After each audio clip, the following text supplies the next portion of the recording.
Botaï, on a appris la tragédie de Méron, la tragédie qui habite le cœur de chaque juif d'Israël. Je ne pense pas que le peuple d'Israël s'est senti autant concerné. Chacun à son niveau. Il n'y a pas un juif aujourd'hui qui ne souffre pas, qui ne ressent pas cette peine intérieure. À Botaï, on a tous les mêmes sentiments, les mêmes paroles, les mêmes pensées. Pourquoi c'est arrivé? Qu'est-ce que Hachem attend de nous? C'est extraordinaire à Botaï. On a tous le même cœur aujourd'hui. Le peuple d'Israël est uni. Les chilonim, les charedim, les religieux, les pas religieux. Peu importe qu'est-ce qui nous arrive dans notre vie. On est connectés, on n'arrive pas à déconnecter de ce qui s'est passé. On a tous la même volonté à Botaï. Que nos frères qu'on ne connaît pas, que ces frères-là ils reviennent. Que les malades qu'on ne connaît pas, qui guérissent, que les veuves et les orphelins trouvent le réconfort. On ne les connaît pas, mais c'est nos frères, on le sent à l'intérieur, on le sent dans notre chair, on le sent. On est tous touchés, on a tous mal. On a un seul cœur à Botaï. On veut la même chose. C'est extraordinaire. On s'approche du don de la Torah.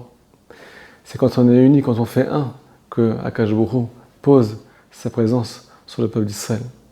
Mais aujourd'hui, j'aimerais qu'on se concentre sur autre chose.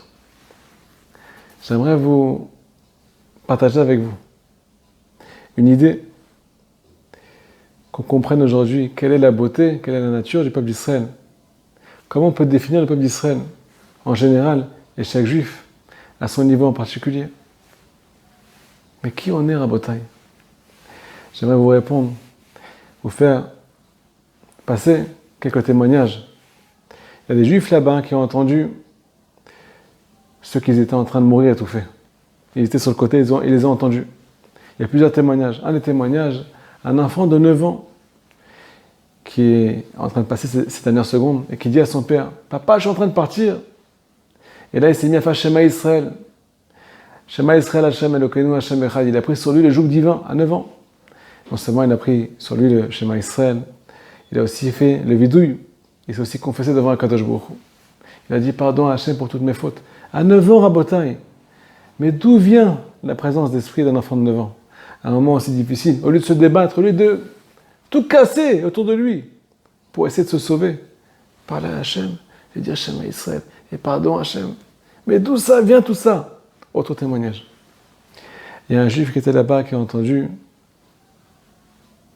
encore un autre juif qui était en train d'étouffer, qui était en train de crier Ribono Sheolam ani mochel vesoleach. Je suis en train de pardonner à Hashem, je pardonne à tout celui qui est en train de m'écraser, celui qui est en train de m'étouffer, de me faire passer les pires souffrances de ma vie. Imaginez-vous. Il dit à tout le monde, je vous pardonne. Tout est pardonné à ces dernières secondes. Encore un témoignage. Celui qui m'a le plus ému. Il y a un juif là-bas qui est en train de remercier Hachem. Il y a des gens qui l'ont écrasé et là-bas il a même donné des détails. Il a dit à Kadosh Baruch Hu, merci pour celui qui est en train de m'écraser le nez. Hachem, merci pour celui qui est en train de m'étouffer. Et il a aussi dit à Hachem, je t'aime. Hachem, je t'aime. N'oublie pas qu'Hachem, je t'aime Hachem. Il a même dit, ce juif-là, Mizmor le Toda. C'est un télim qui résume le remerciement. Quand David Améler s'est livré à Hachem, il a fait ce qu'on appelle Mizmor le Toda. Il a remercié Hachem pour tout ce qu'il a, tout ce qui lui arrive, le bon, le mauvais. Et ce juif-là, il avait la présence d'esprit de Dieu Mizmor le Toda, au moment le plus critique, pendant les dernières secondes. Mais d'où vient cette force? Mais d'où on vient à Botaï? D'où on vient? Qui on est, nous les Juifs? Alors, pour répondre à cette question, Rabotai, nous les Juifs, on est une partie d'Hachem. On est surnaturel, on n'est pas naturel. Et quand on sait que le côté surnaturel apparaît dans un moment de difficulté, même à la dernière seconde, et surtout à la dernière seconde, cette dernière seconde-là que ces gens ont passée vient juste dévoiler la véritable identité de chacun d'entre nous à Botaï. Le Baal Tanya nous dit, Baal Tanya Kodesh Kodashim nous dévoile que le juif le plus mécréant du monde, le plus rachat du monde, le plus déconnecté d'Akadosh Baruch Hu, si jamais il a le devoir de mourir pour sanctifier le nom d'Hachem, alors il sera prêt à transmettre son âme, il sera prêt à se laisser assassiner. Le principal, c'est de sanctifier le nom d'Hachem. On est tous une partie d'Hachem. Cette partie-là est cachée. Rabotai s'est dévoilé dans cet incident à Méron. C'est pas normal qu'un enfant de 9 ans il parle comme ça. C'est pas normal qu'un juif qui est en train de mourir, en train de souffrir les pires souffrances qui puissent exister dans ce monde, en train d'étouffer vivant, enterré vivant. Il puisse dire des paroles pareilles. Alors j'aimerais qu'on arrive à une chose ensemble. C'est qu'on prenne conscience de qui on est vraiment. Qu'on soit fier de notre peuple, premièrement, à qui on appartient. Mais quelle beauté! Mais qui c'est qui parle comme ça? Qui c'est qui parle comme ça? Qui c'est qui vit ces choses-là?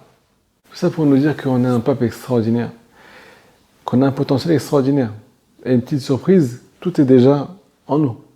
Il n'y a rien à aller chercher, tout est déjà ici. C'est une graine que Akadosh Baruch Hu a implantée. Cette graine, elle s'appelle l'âme du peuple d'Israël, l'âme de chacun de nous. Cette graine-là, il faut la faire pousser à Botaï. Pour la faire pousser, il faut un peu d'eau. L'eau, c'est la Torah. La Torah nimshal lemaim. La Torah, elle est comparée à de l'eau. L'eau fait pousser ce qu'il y a. Elle fait pousser la neshama. Elle fait pousser cette partie qui est surnaturelle. Cette partie qui est une partie d'Hachem. Alors à Botaï, il faut qu'on se rende compte de qui on est à Botaï. C'est vrai qu'on doit se remettre en question, mais surtout s'identifier à notre vraie identité. À partir du moment où on va se connecter à la vérité, il y a tout qui va rouler. On va avoir la réussite dans tout ce qu'on fait. On va être connecté à Kadosh Baruch Hu. On va faire tchouva, parce qu'on va prendre conscience de la beauté du peuple d'Israël et de la beauté de chacun de nous. Alors à Botaï, faisons pousser ce qui est déjà présent. Des bonnes nouvelles pour tout le peuple d'Israël, ce shiur pour l'élévation de l'âme de tous les gens qui sont partis et pour la guérison de tous les malades. Hazak.